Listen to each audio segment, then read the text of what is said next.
Yes, so we have Dr. Joe Hicks, who actually has joined us quite recently, the last year, isn't it? Yeah, I joined in July 2019, so I've been here about a year, yeah, a year and a Yeah, bit. And this yeah, will be the second year that I'm teaching on the master's course. excellent. Right. So, could you tell us a little bit about the courses that you are teaching or activities you are leading in this academic year for our PhD students? Yeah, so there's two courses and then also the extended project. So I'll talk about the two courses first. The two courses that I'll see the students for begin right at the start in the first half session, as we call it here in Aberdeen. One of them is called Music Research Skills, and the other is Music Research Seminars. So they have very similar titles, and in some ways, they are similar courses. They complement one another about trying to give students on whatever pathway, whether it's composition, performance, musicology, education, community, whatever you're studying in sonic arts, is an opportunity to think about all the different ways of approaching research, to learn from the research that your peers are doing, the academic staff in the department are doing, that people further afield in the country, internationally are doing, and to try and think about how that can connect to your own work, which may eventually lead to the extended project. There are some key things that we always want to cover. So we want to help all of the students think about the practical sides of research. How can you find things out? How can you make the best use of the library service? How can you make the best use of online resources? How can you make the best use of conferences and seminars and workshops? Because a lot of those are online right now, and you can be attending as a master's student and being a part of the conversation in cutting edge research. We also think for everyone, regardless of what pathway you're on, about how you communicate. Because everyone, as an academic, whether you primarily focus on practice or you primarily focus on writing, you need to communicate what it is you're doing, why you're doing it, and why people should care, I suppose. And that's one of the things we talk about, because there's no one right answer. It involves writing, so how do you frame an argument? How do you introduce the context for what you're talking about? And the assessment on Music Research Skills course involves primarily written assessment, setting out an argument, backing that up, showing how it relates to your own research. But throughout the course, it's really important that we all talk to each other and perhaps present short summaries of what we've been listening to or what we've been working on, how we share ideas.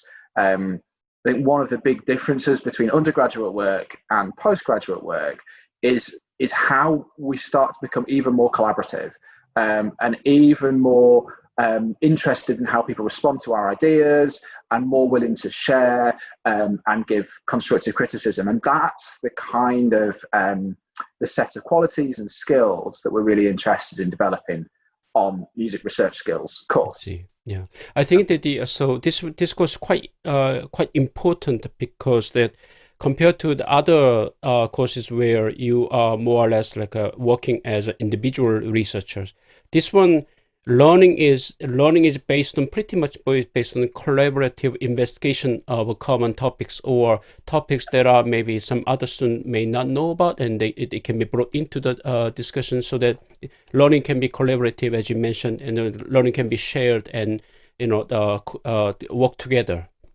Absolutely. It also connects with the other course that I'll be leading this year on the music seminar series. So throughout the course of the whole year, the University Music Department invites speakers, again, from all different disciplines, whether they're composers, performers, musicologists, and they will come and present on their research for about 40 minutes, and then people ask questions. What this course does is it gives the whole group of master students a chance to really engage and get the most out of these seminars. So before the speaker comes, we'll look at some of their work in class. Again, very collaborative. We might read something they've written, we might listen to some of their compositions, we might look at something they've recommended that isn't by them, but connects with the research they're doing. We use that talk as an opportunity to think, okay, when I'm doing my own research, how can I present it? How can I learn from what they're doing? What are the good features of their communication, of the way they connect with other scholars, and what are the things that I could do differently? I see. Right. So you did mention a little bit about your research and then how that research the aspects are brought into the teaching a little bit. So could you tell us a little bit a bit more about your research, the what you have done in the past, what's your current research interest? Yeah, so most of my research is, I guess, in music history or historical musicology, and I focus mainly on the 19th century, mainly in Britain. So at the moment, I'm working on a book that's called Music on the Move in Victorian London. So I'm very interested in how music and musicians moved. So we talk about mobility studies, but really this is trying to think not about sitting down in a concert hall, being very still, but trying to understand all the history of music that happened while the audience was moving, while instruments were being rolled down the streets, while people were singing about tourism. All these different ways of trying to think about music as something that happens on the go.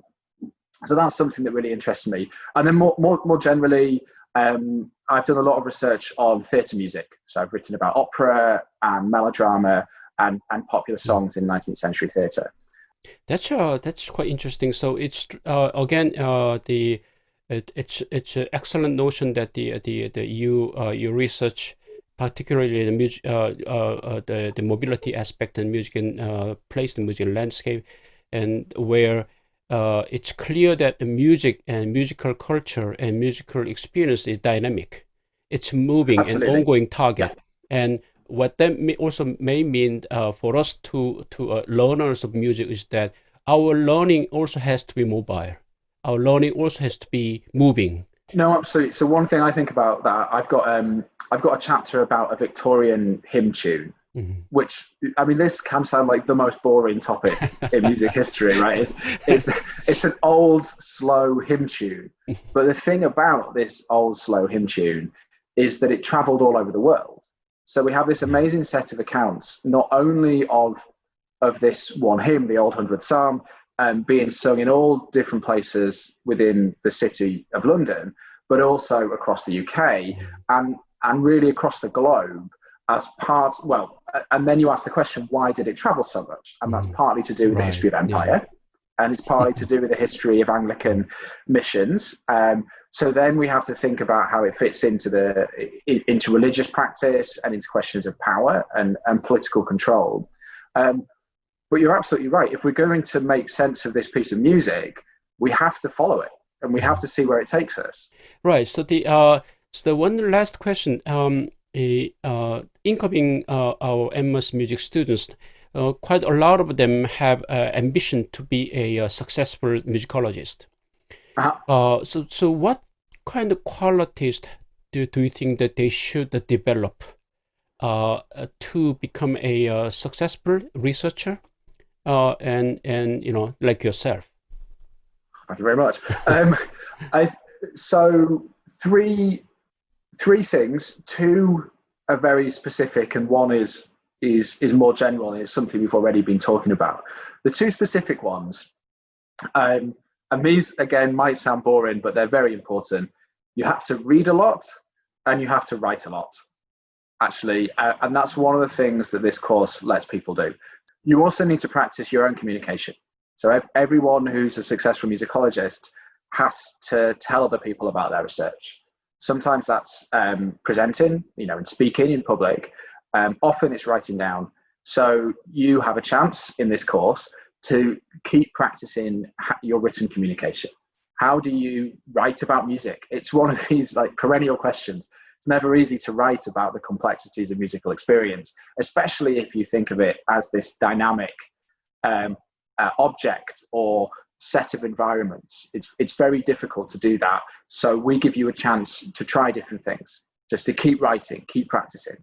And then the third most important aspect, I think, of developing your early career as a musicologist is to be curious, is to pay attention.